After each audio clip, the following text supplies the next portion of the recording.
le 1er novembre, où on nous parle de la Toussaint, où on nous parle de fête des morts, où on nous parle de Halloween.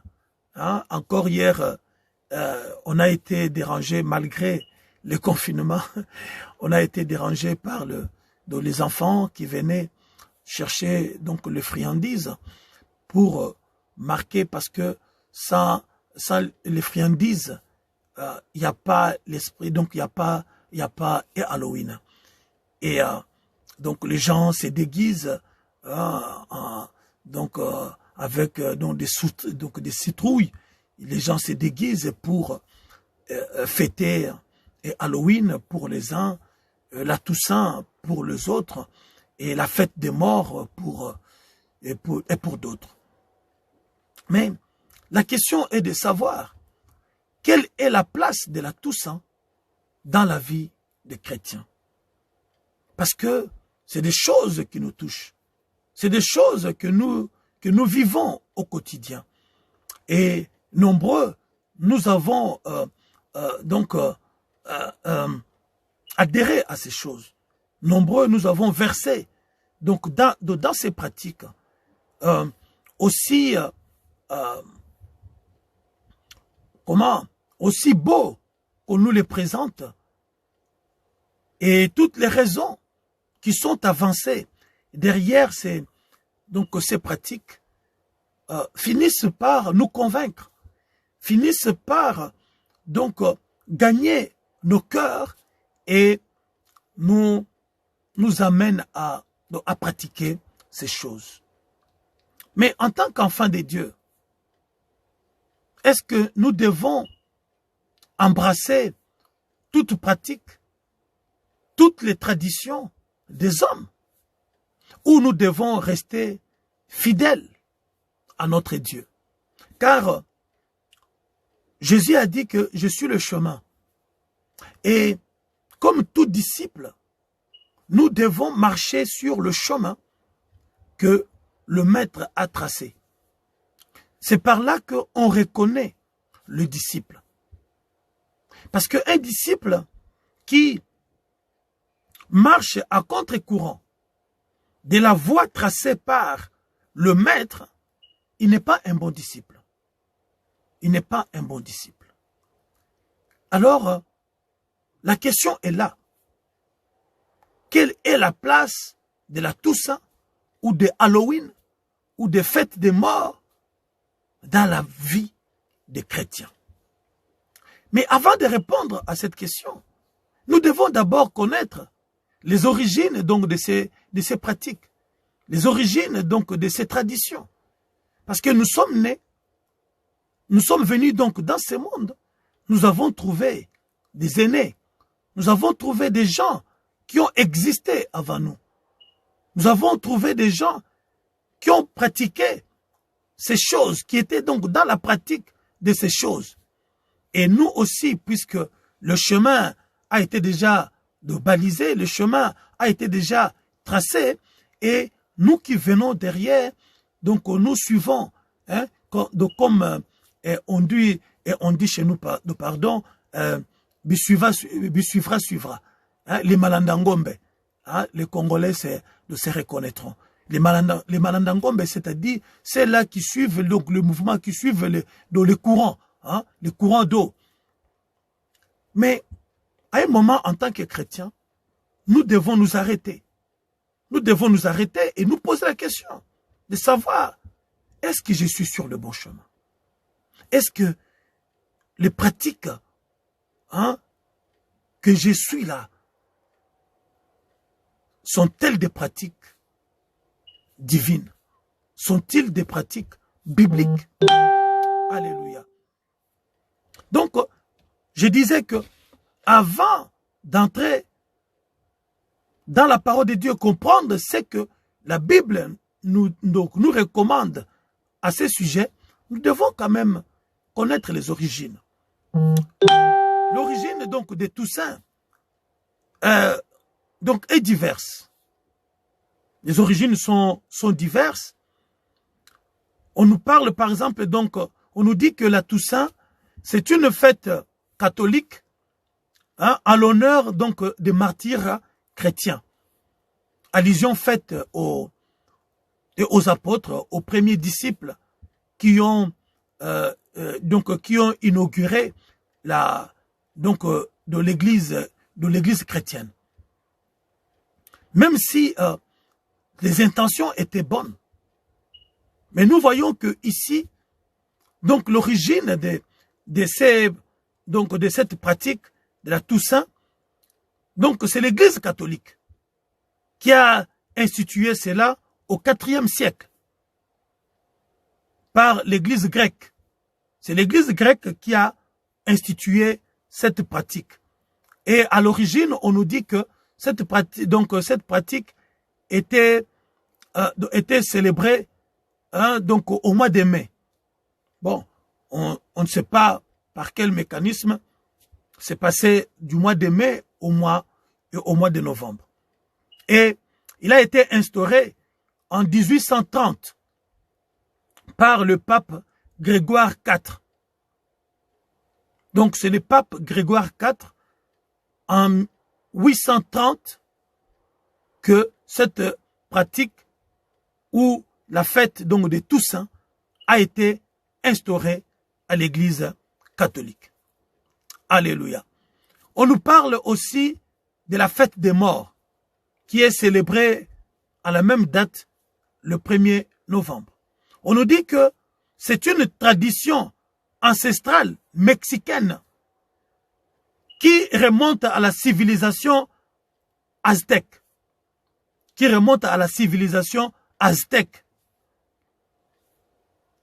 Cette pratique était fêtée 2 fois l'an. Et ces pratiques ont été aussi donc adoptées par l'Église catholique en 998 par un abbé. En 998. L'Église catholique a aussi incorporé donc dans sa pratique ou consolidé si vous voulez, parce que déjà en 830, l'Église catholique pratiquait déjà cela.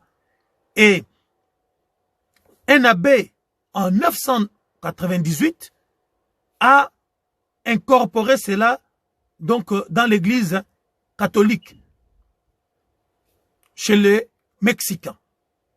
Et le pape Léon IX donc avait confirmé cela. Le pape Léon IX avait confirmé cette pratique au sein de l'Église catholique. À l'origine, il disait que pour l'Église catholique, c'était pour célébrer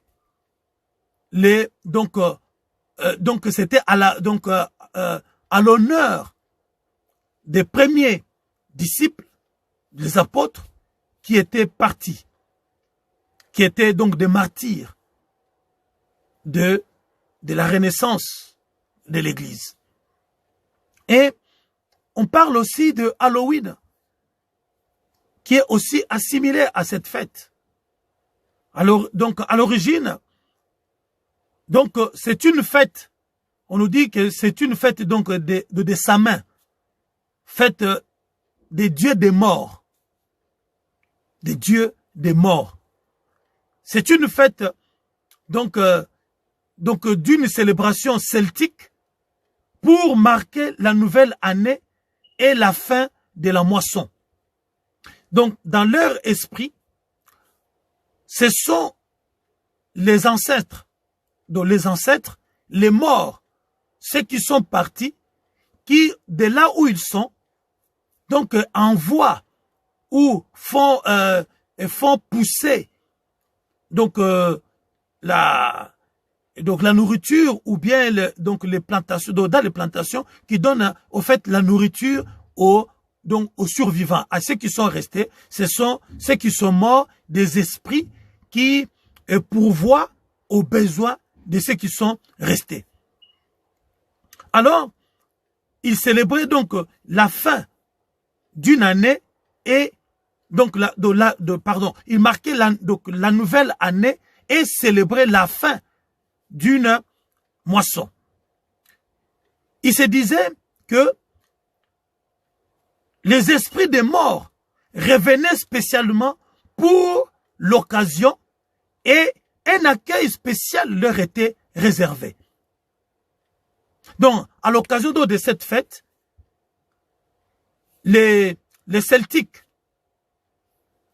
alors ils célébraient cette fête pour dire que les esprits des morts revenaient chez les vivants pour leur apporter assistance. Assistance au niveau des santé, au niveau donc des nourritures. Donc ils étaient là pour veiller au fait sur leur bien-être social. Alors, à l'occasion, il y avait, bien aimé de Dieu, donc toute une cérémonie, même donc des nourritures, des présents qui étaient là pour leur offrir. Et un accueil spécial était réservé aux morts, aux esprits, qui, selon eux, dans leur tradition, revenaient au milieu d'eux pour pouvoir les assister. Alléluia. Donc, ce sont donc des traditions anglo-celtes exportées aux États-Unis par les Irlandais. Ce qu'on fait là, Halloween là. Donc, nous devons, c'est important donc de connaître ces choses. Parce qu'en tant que chrétien, n'ayant pas la lumière de ces choses, on se laisse aller par des explications autres que l'esprit et la lettre qui avaient institué ces choses. Voilà, on nous parle de la Toussaint, on nous parle des fêtes des morts ou encore de Halloween. Mais aujourd'hui, nous parlons sur quelle est la place de la Toussaint dans la vie des chrétiens. Comme je le disais tantôt, en tant que chrétiens bien-aimés, nous avons versé dans l'idolâtrie sans le savoir. Nous avons versé dans l'idolâtrie. Et Dieu n'aime pas les idolâtres. Dieu n'aime pas les idolâtres. Et nous avons mélangé dans notre vie, dans notre pratique, dans notre relation avec Dieu, dont nous mélangeons Dieu avec d'autres pratiques qui ne sont pas, alléluia, ni bibliques, ni spirituelles. Ni bibliques comment? Parce que nous voyons que dans le peuple que Dieu avait choisi, qui avait marché avec Dieu, nous ne voyons pas dans leur pratique, alléluia, ces choses que nous célébrons aujourd'hui.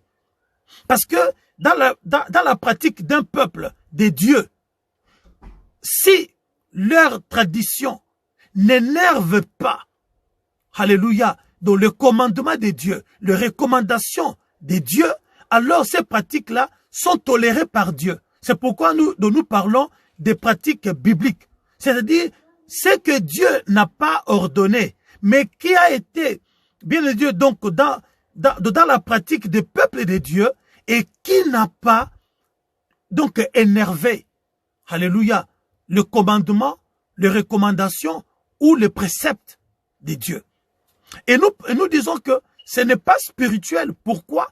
Parce que cela n'est pas à l'origine de Dieu. Ce n'est pas Dieu qui a ordonné ces pratiques-là.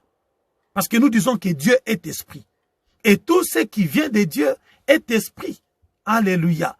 Dieu étant esprit, et tout ce qui vient de lui est également esprit. Alléluia. Donc nous voyons que la Toussaint ou la fête des morts ou Halloween, peu importe comment nous pouvons l'appeler, alléluia, c'est un culte.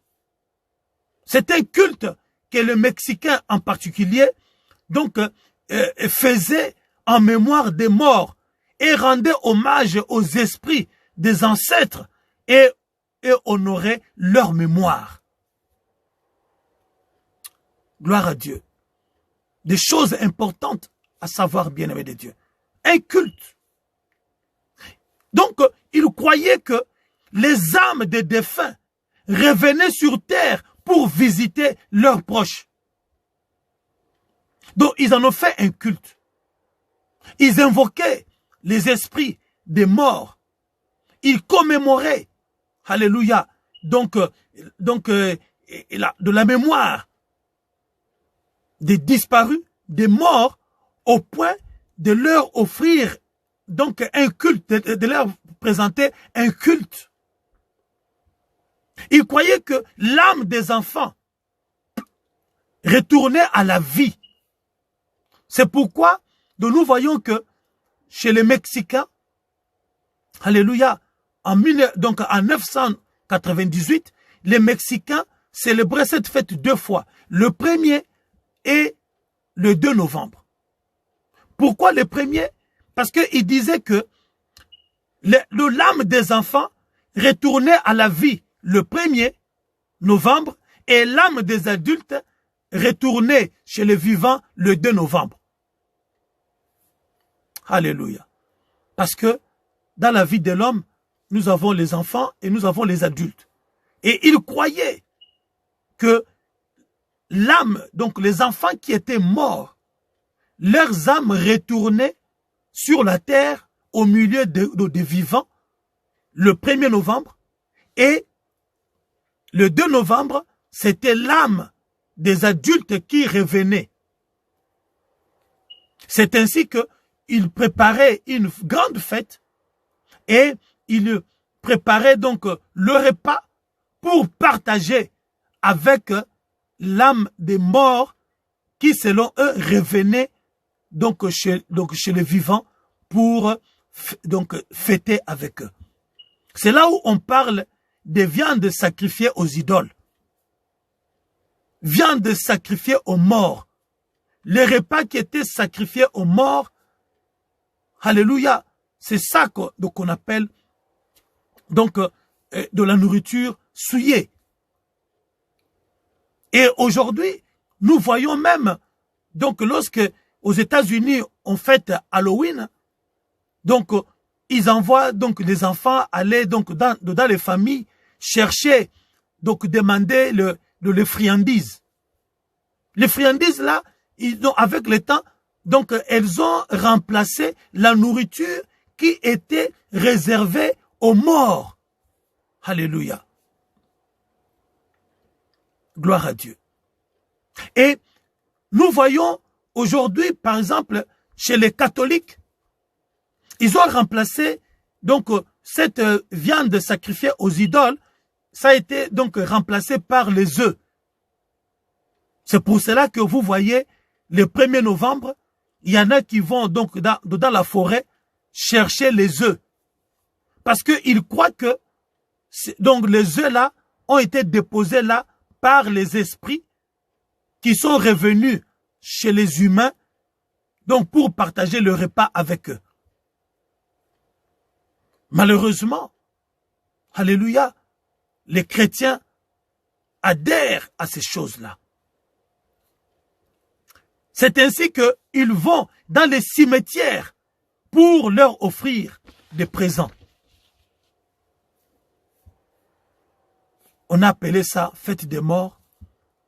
On nous présente ça, on nous dit non, ce sont nos parents, ce sont nos enfants, nos êtres chers qui sont partis et dont nous leur dédions cette journée-là pour penser à eux.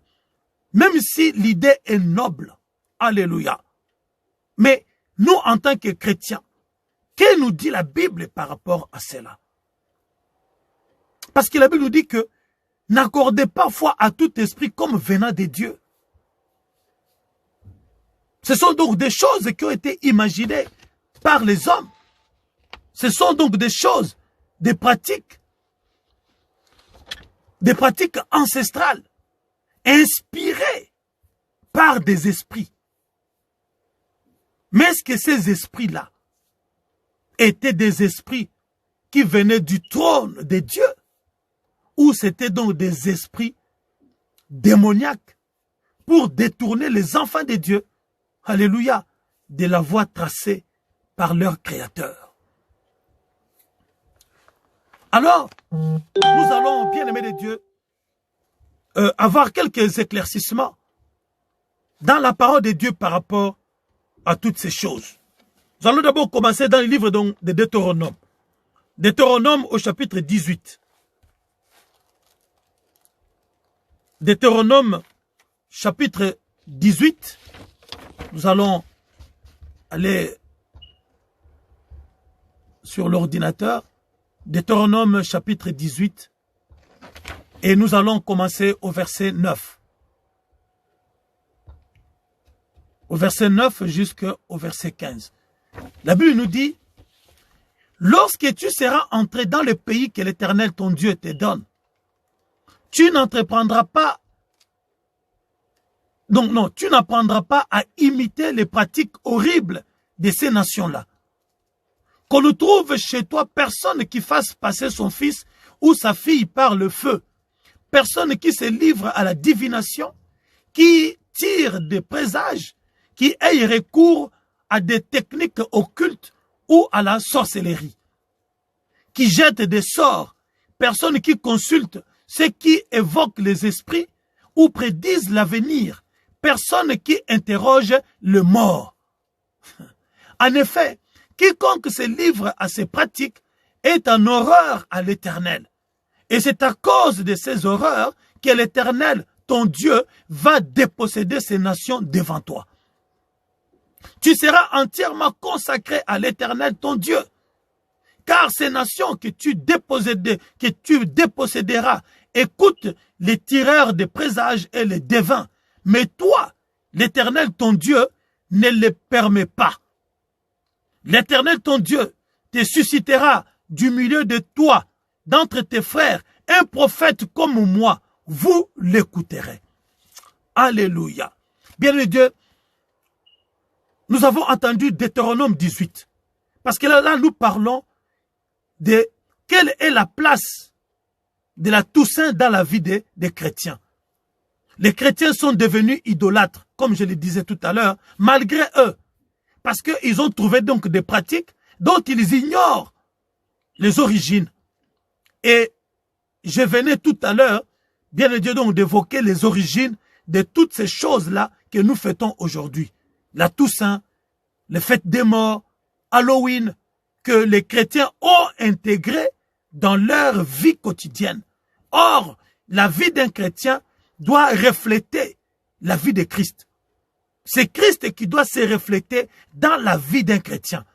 Et non les pratiques ancestrales, non les pratiques qui n'ont pas comme soubassement ni la Bible, ni Dieu lui-même.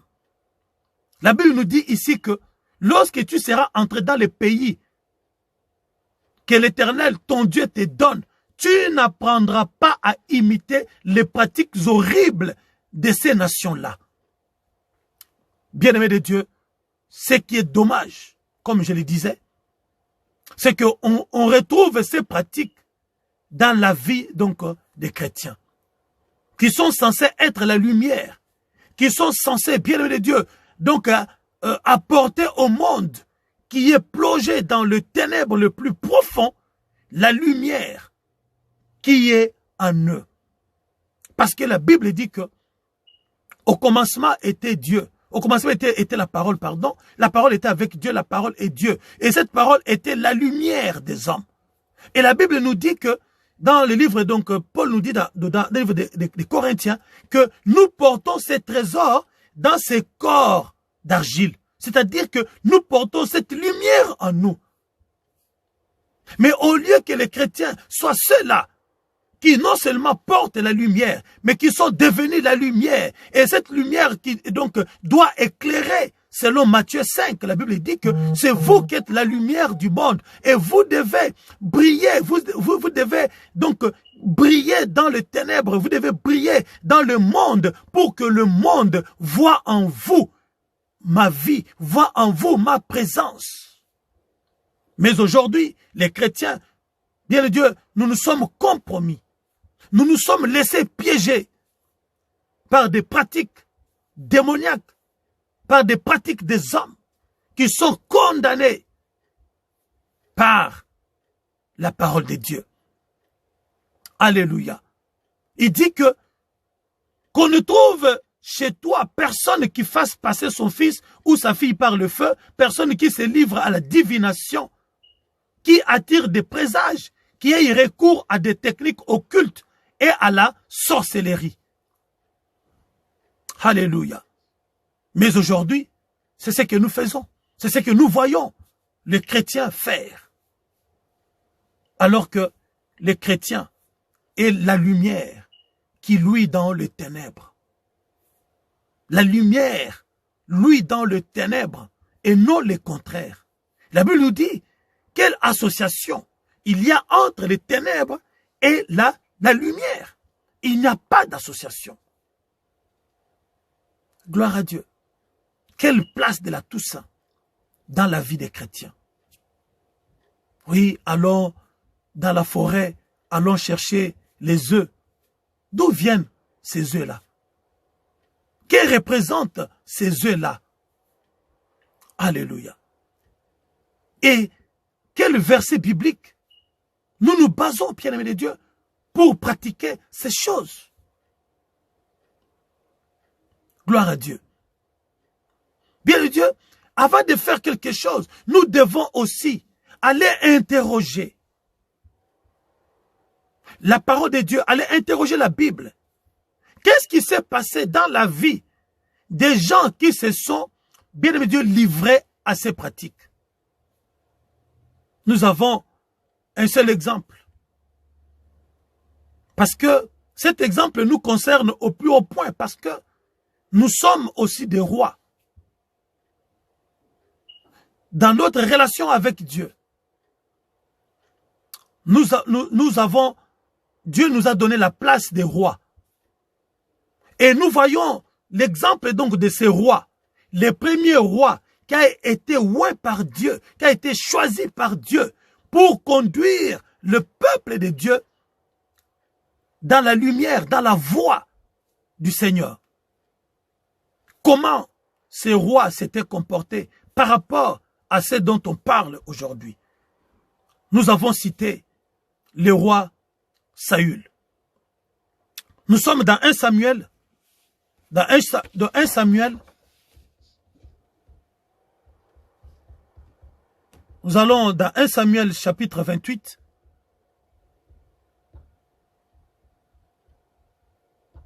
« 1 Samuel chapitre 28, nous allons lire le verset 3 et nous allons sauter. Nous allons aller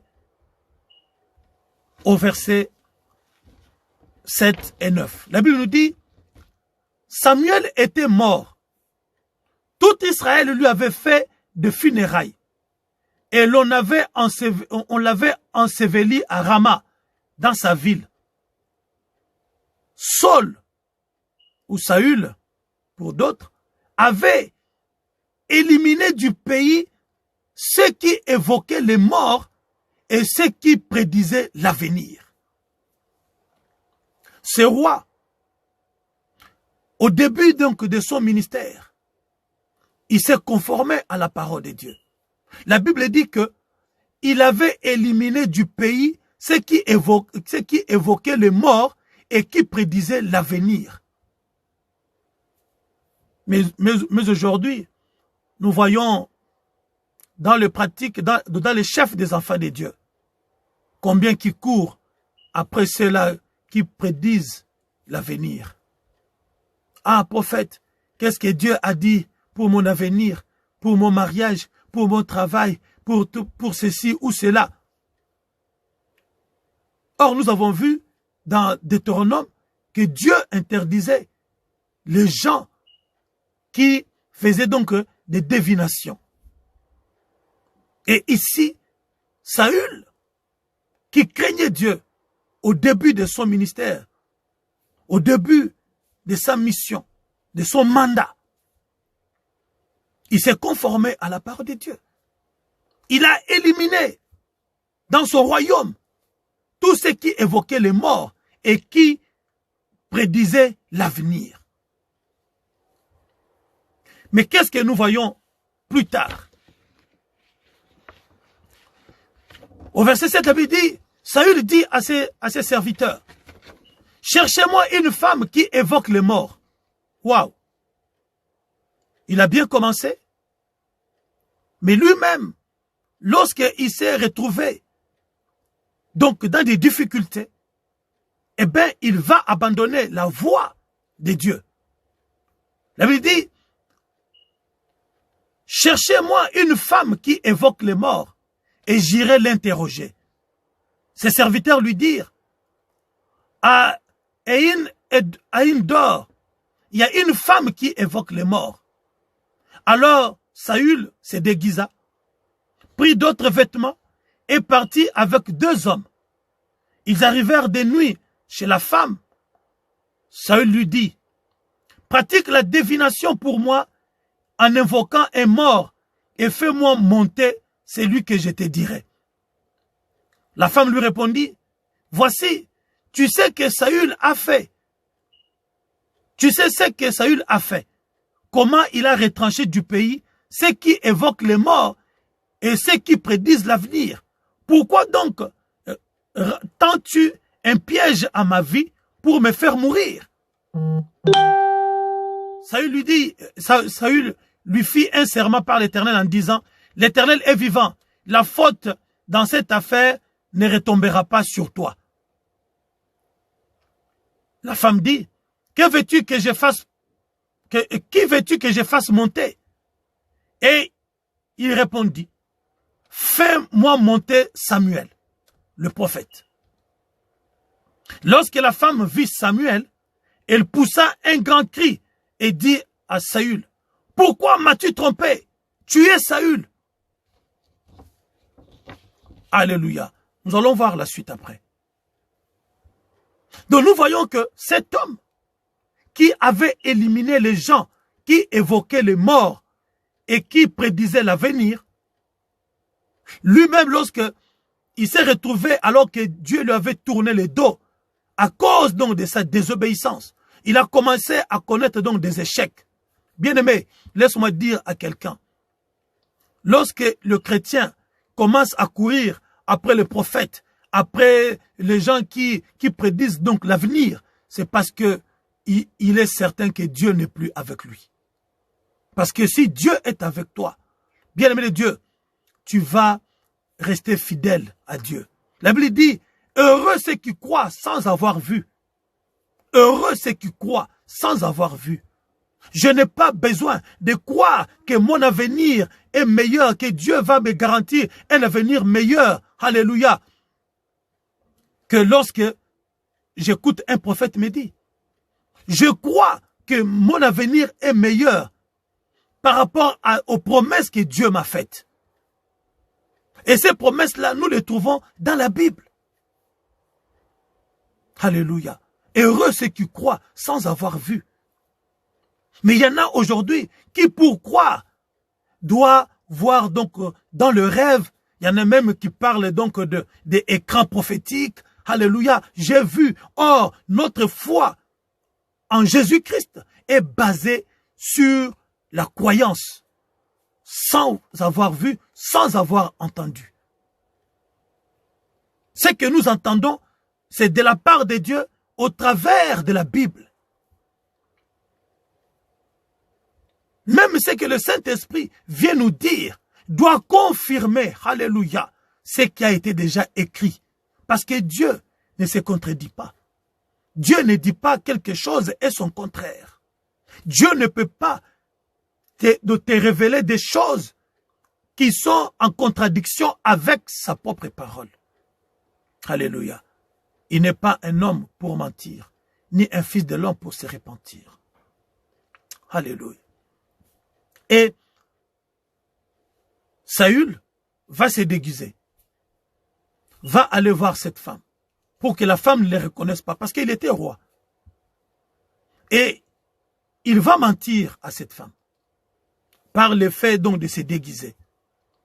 Va demander à cette femme de lui faire remonter Samuel, le prophète, pour qu'il puisse consulter le prophète, l'esprit du prophète. Parce que Dieu ne lui parlait plus. Voilà pourquoi, bien Dieu, nombreux aujourd'hui prophétisent avec les esprits des morts et non avec l'esprit de Dieu. Le mort parle. Le mort parle, bien-aimé de Dieu. Et nous verrons que lorsque Samuel est revenu, nombreux vont demander, mais comment un homme de Dieu, un prophète, un grand prophète comme ça, on peut le faire revenir? C'est tout à fait normal. Nous pouvons comprendre cela. Parce que, bien-aimé de Dieu, la Bible nous dit que avant la venue de Christ, et même avant la fin du monde, tous ceux qui sont morts avant Jésus-Christ n'étaient pas montés. Ils étaient dans le séjour des morts. Et c'est de là qu'on peut aller le consulter. C'est de là qu'on peut donc le faire venir dans la vie des hommes pour le consulter. Parce qu'il y a de ces gens-là qui sont dotés des esprits des morts pour pouvoir évoquer aussi les morts et les faire revenir chez les humains pour les consulter. Et l'esprit des prophètes est remonté, est revenu à la vie. Et lorsque on lit la suite, nous voyons que le prophète a été outré.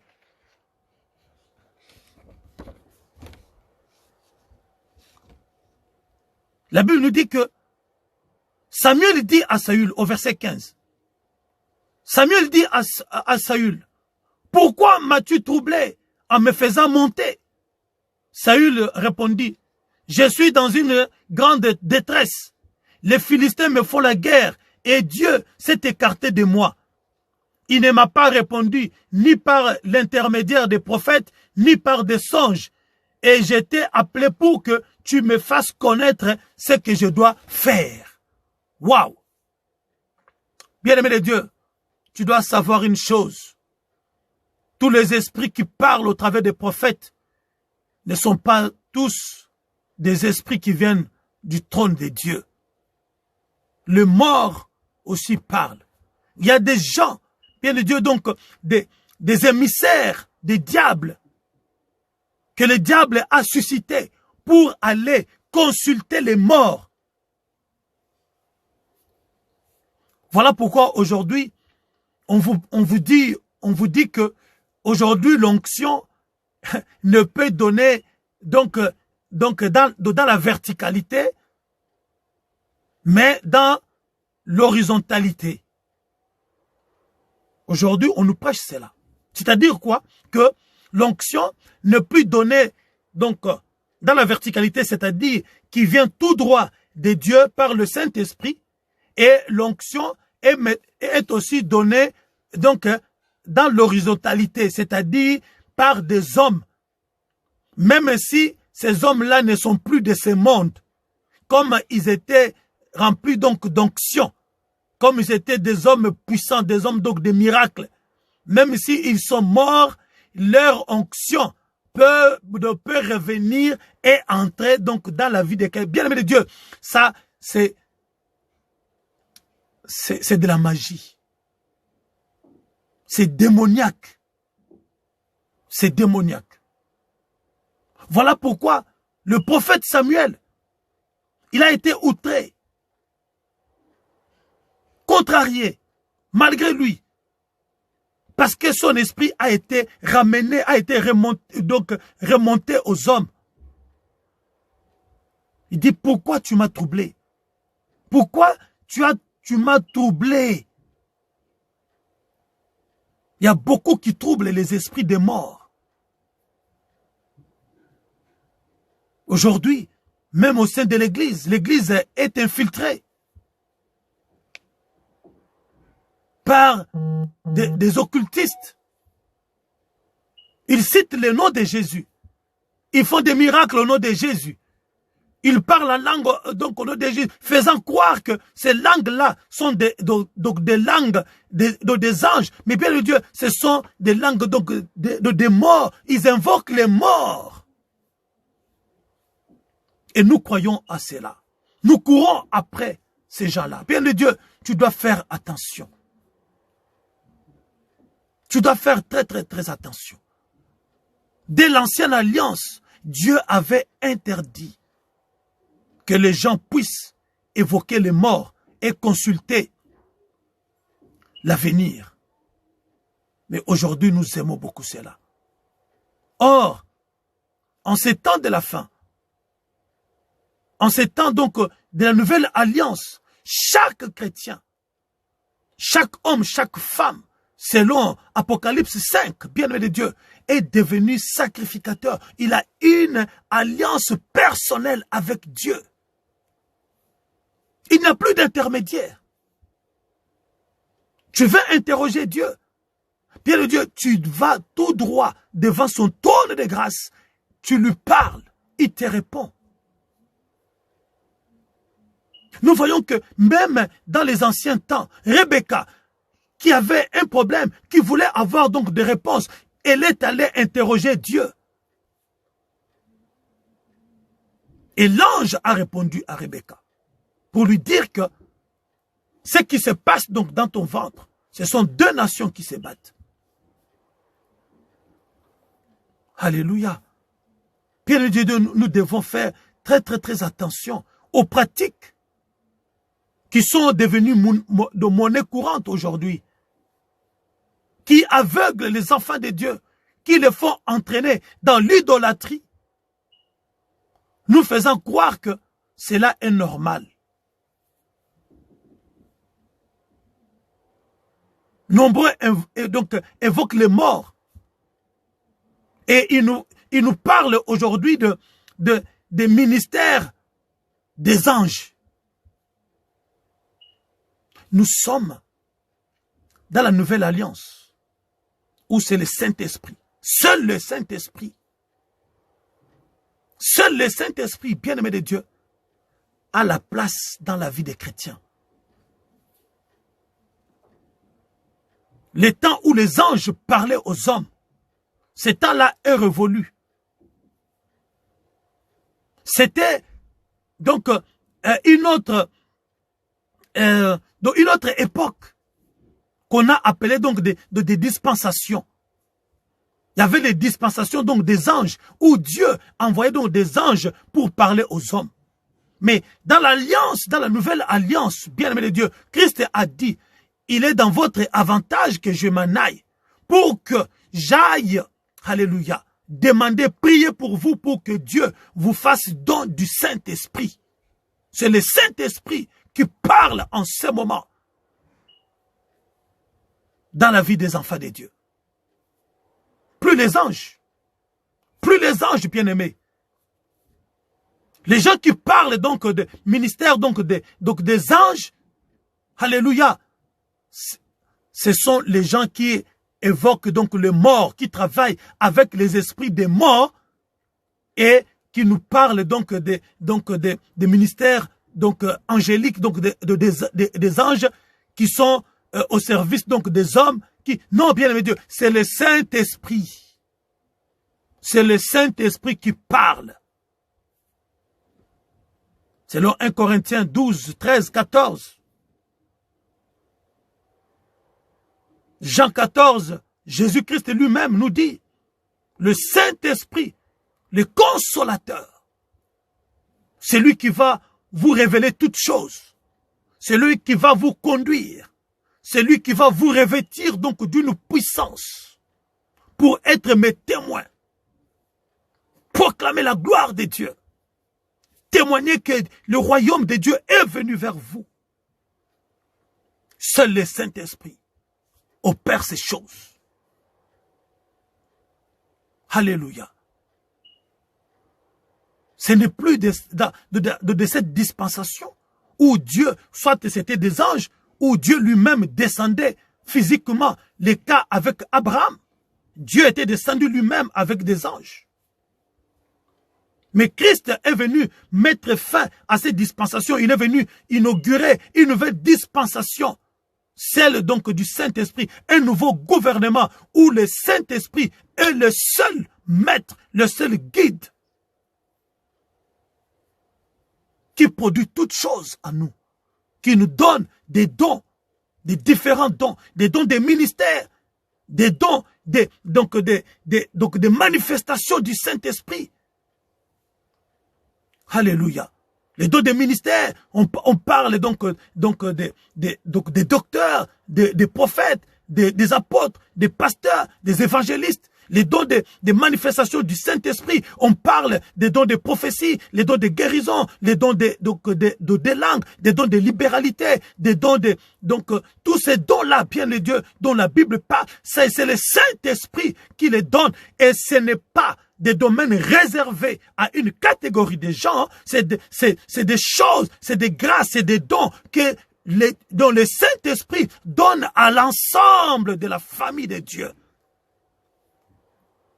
Et à chacun, la Bible dit, à chacun, les dons est donné particulièrement. Il n'y a pas une catégorie de gens à qui le Saint-Esprit va donner des choses, et aux autres ne sont que des consommateurs des diverses grâces que les autres détiennent. Non, bien-aimé de Dieu.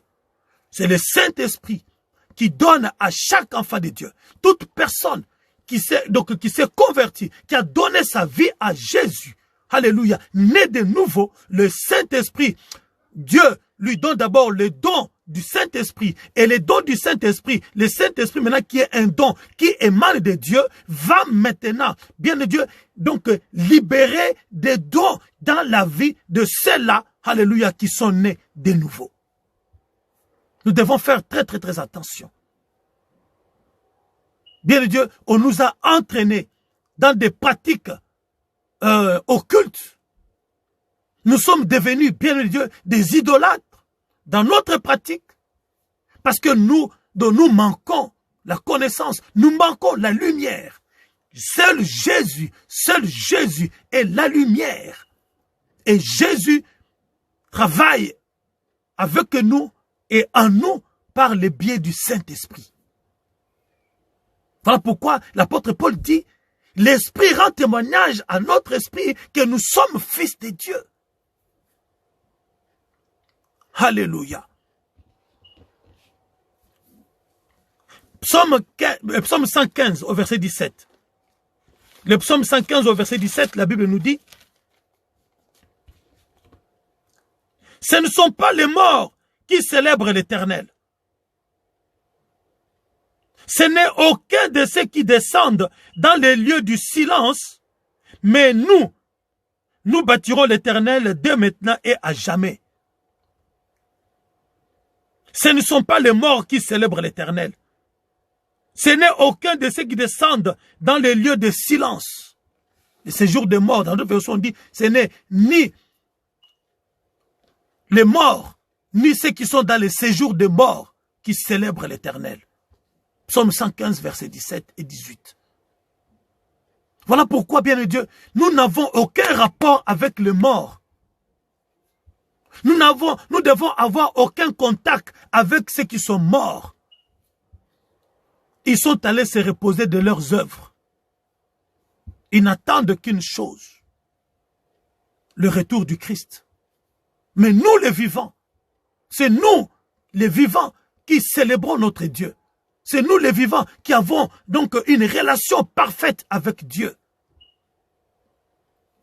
Psaume 6 au verset 6. La Bible nous dit, Psaume 6, le verset 6 nous dit, car celui qui meurt n'a plus de souvenirs. Oui, qui te louera dans les séjours des morts? Celui qui meurt n'a plus de souvenirs. Qui louera Dieu dans les séjours des morts? Qui? Alléluia. On nous parle donc de la Toussaint, la fête donc des morts, la fête donc de Toussaint. C'est-à-dire que nous allons en contact avec les morts. Nous allons invoquer les morts. Nous allons commémorer, alléluia, donc la mémoire donc des morts. Bien-aimés de Dieu, nous devenons des idolâtres. Enfant de Dieu, sors de ces pratiques.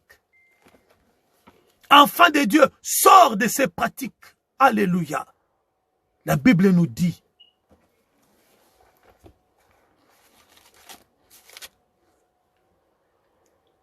Car celui qui meurt n'a plus ton souvenir. Celui qui meurt n'a plus le souvenir de Dieu. C'est fini. Qui te louera dans les séjours des morts? On va faire le culte des morts. Mais la Bible dit que qui te louera donc dans les séjours de mort? Ceux qui sont morts sont dans les séjours de mort. Ils ne peuvent pas louer Dieu. Et comment toi qui es vivant, Dieu est vivant, toi qui dois louer, toi qui es vivant, qui dois louer ton Dieu vivant, tu vas t'associer avec les morts qui n'ont aucun contact avec Dieu, qui ne peuvent pas louer Dieu, et toi tu vas te mettre, donc faire un culte avec Dieu, avec eux, pour louer Dieu. Alléluia. Bien-aimé de Dieu, c'est de l'idolâtrie, c'est de l'occultisme. Voilà pourquoi ces gens-là, ils vont dormir même donc dans les cimetières. Voilà pourquoi Halloween, donc on va se déguiser pour vous faire peur. Et on associe cela au culte offert à Dieu. Alléluia. Ésaïe, chapitre 8, verset 19.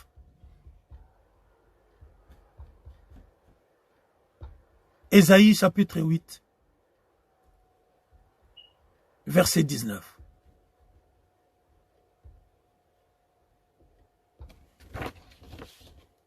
La Bible nous dit, si l'on vous dit, consultez ceux qui évoquent les morts et ceux qui prédisent l'avenir, qui chuchotent et marmonnent, un peuple ne consultera-t-il pas son Dieu et s'adressera-t-il aux morts en faveur des vivants? Si l'on vous dit, consultez ceux qui évoquent les morts et ceux qui prédisent l'avenir, qui chuchotent et marmonnent. Alléluia. Bien-aimé de Dieu, nous devons lire la parole de Dieu. Nous devons être éclairés par la seule parole de Dieu qui est la véritable lumière.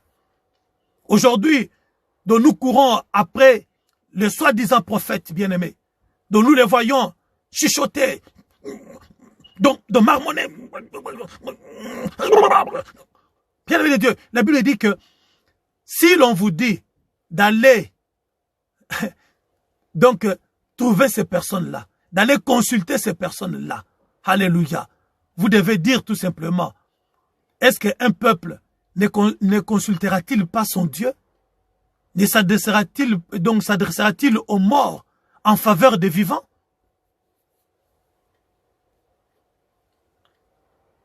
Le culte que nous allons faire là, nous associons les morts aux vivants.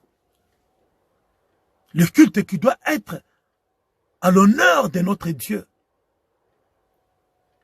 Nous associons les morts. Bien-aimés de Dieu, nous sommes des idolâtres. Nous devons faire très très attention, bien-aimés de Dieu. Toi qui es chrétien, la Bible dit qu'en Jésus-Christ, Marc chapitre 12, verset 27. Marc chapitre 12, verset 27. La Bible nous dit ceci. Dieu n'est pas le Dieu des morts, mais des vivants. Votre erreur est grande. Dieu n'est pas Dieu des morts, mais des vivants. Vous êtes grandement dans l'erreur, selon la version parole du Semeur.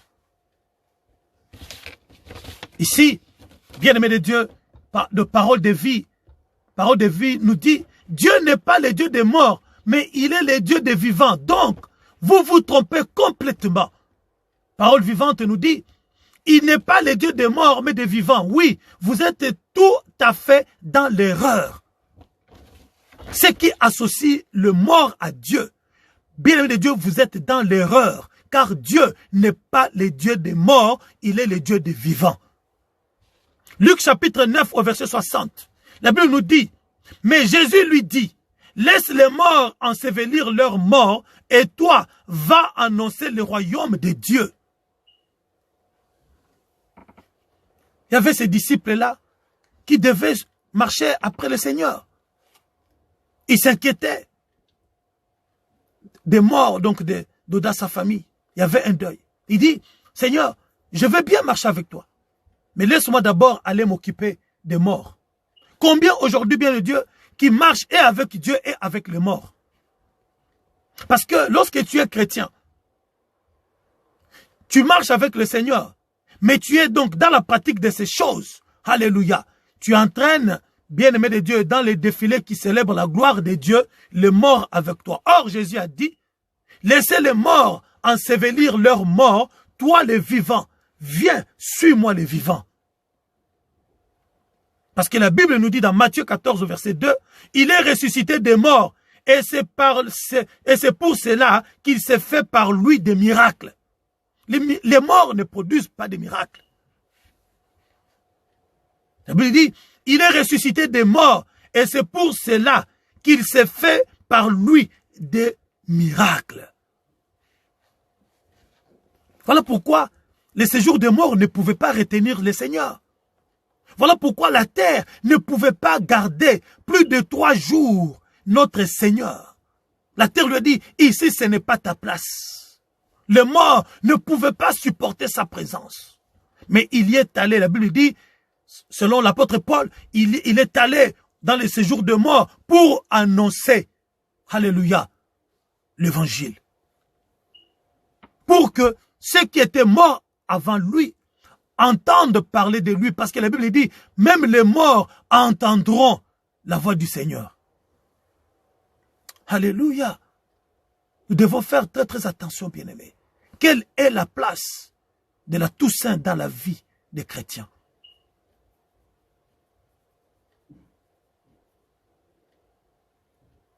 Nous associons les morts au culte qui est dédié à notre Seigneur.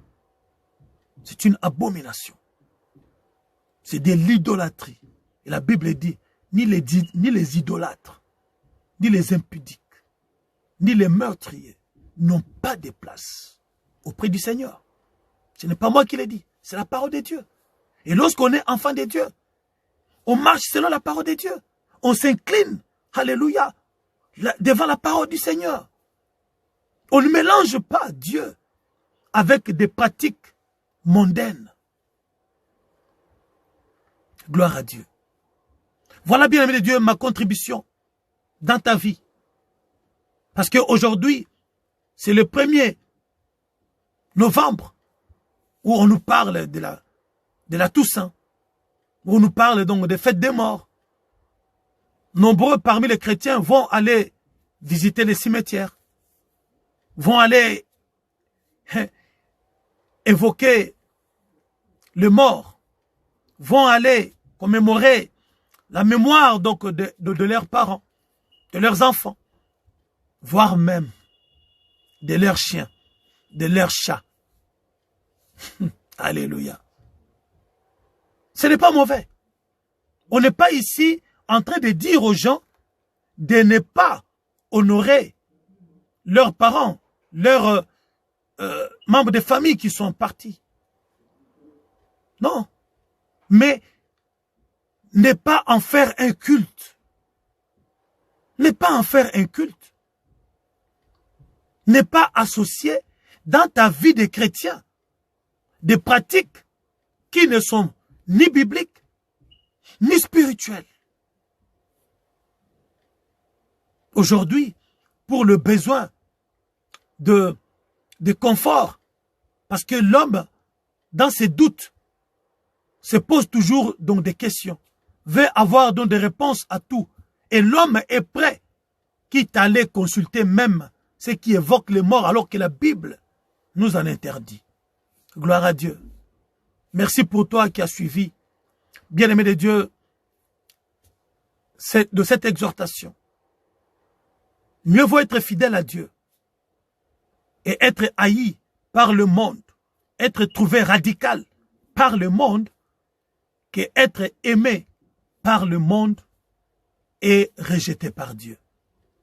Que Dieu nous bénisse, que Dieu nous fasse du bien, que Dieu éclaire, nous ouvre les yeux de nos cœurs, que l'Éternel Dieu, par le Saint-Esprit, circoncise nos yeux, circoncise nos cœurs, circoncise tout notre être, l'esprit, l'âme et le corps, pour que nous comprenions quelle est la hauteur, la profondeur, la longueur et la largeur de la connaissance de son Fils.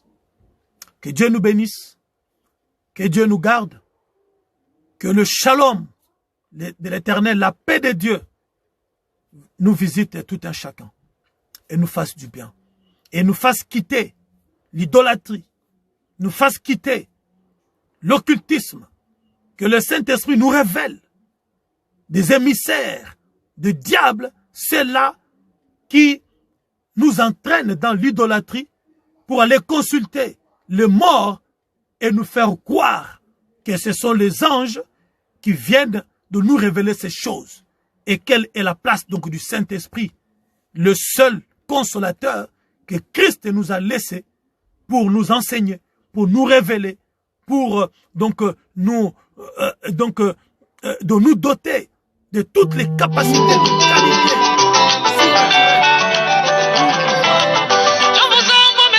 La volonté de Dieu. Que Dieu nous bénisse, que Dieu nous assiste et que la gloire de Dieu se manifeste au travers de nos vies au siècle des siècles. Amen. Paix et grâce dans vos